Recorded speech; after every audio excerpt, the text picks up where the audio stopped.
Decision trees are one of the most powerful and widely used machine learning methods, so it's quite natural that I'll be spending a lot of time discussing this.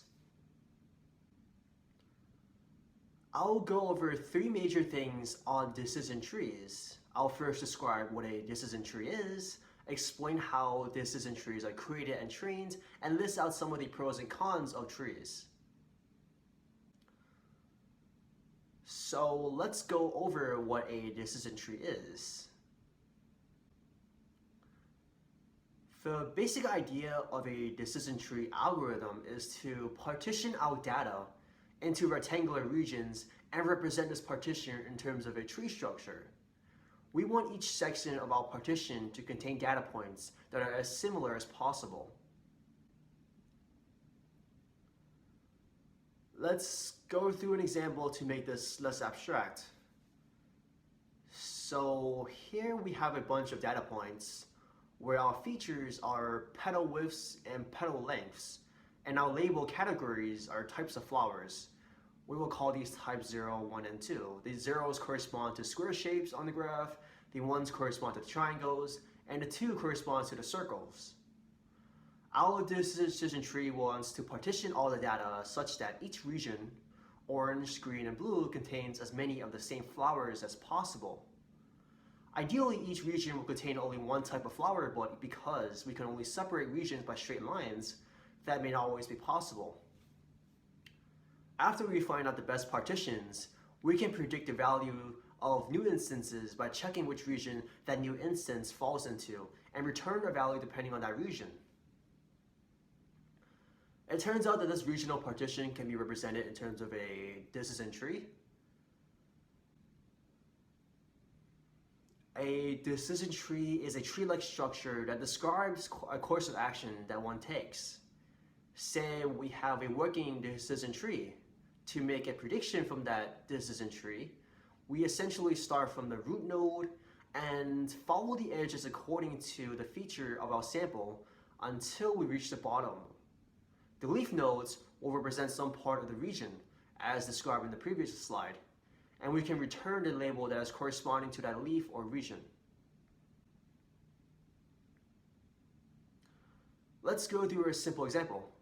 Say we are trying to predict whether we should walk or take the bus.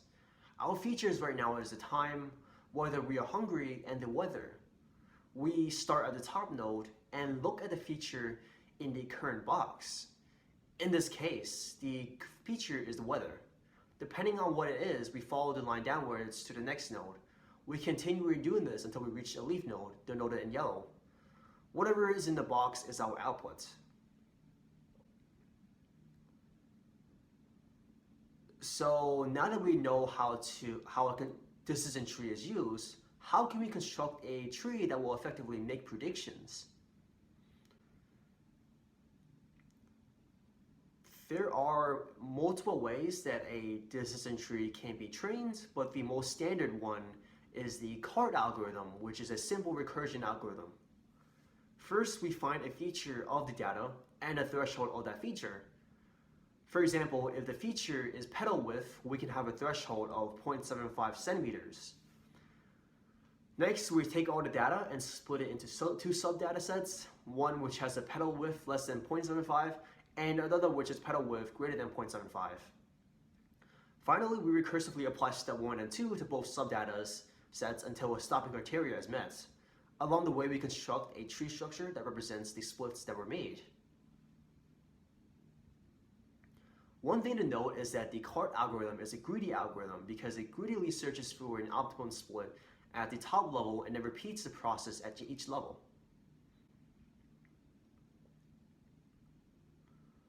One question you may ask is, how do we perform step 1 of the CART algorithm? In other words, how do we find the best splits? Well, although there are a variety of ways we can make these splits, one way that a split is made is by trying to minimize the impurity of the splits. Basically, we can try a bunch of splits and pick the splits that result in the lowest impurity. And we can think of impurity as a measure of how mixed the subdata is from the splits, and we want to make the splits as unmixed as possible. It's also important to discuss the stopping criterions when constructing the tree. If we don't have a stopping criteria, our tree will overfit our data. To reduce overfitting, we want to restrict the construction of our decision tree or regularize our model. One way to restrict our tree is by enforcing a maximum depth. If the depth of the tree were to exceed the maximum depth, then we stop constructing more nodes. Other ways include capping the number of leaf nodes in our tree, or creating a lower bound on the number of samples in each leaf.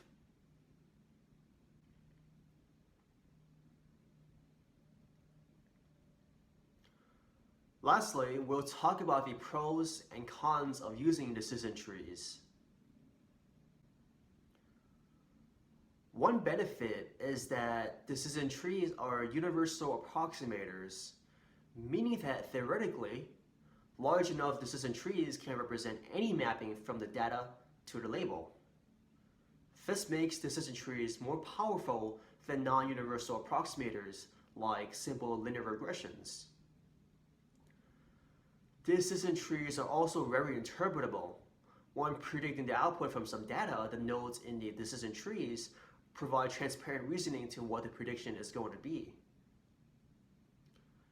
These decision trees are also fast to predict with because it just involves following if-else statements down the tree.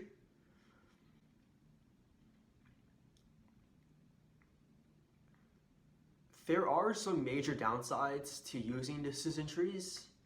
The biggest thing to be aware of is that decision trees can be very sensitive to small variations in the training data, and operations on the data can dramatically change the way the decision tree can be constructed.